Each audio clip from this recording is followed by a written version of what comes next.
Now Hiram king of Tyre sent messengers to David with cedar trees, masons and carpenters, to build a house for him. And David realized that the Lord had established him as king over Israel, and that his kingdom was highly exalted, for the sake of his people Israel. Then David took more wives at Jerusalem, and David became the father of more sons and daughters. These are the names of the children born to him in Jerusalem: Shammua, Shobab, Nathan, Solomon, Ibhar, Elishua, Elpelet, Noga, Nepheg, Japhia, Elishama, Bealiada, and Eliphelet.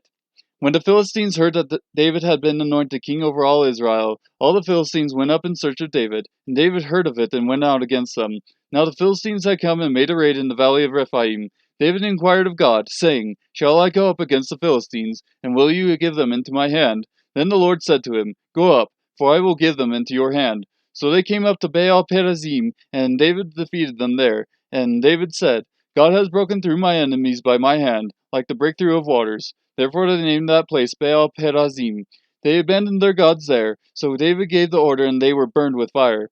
The Philistines made yet another raid in the valley. David inquired again of God, and God said to him, You shall not go up after them.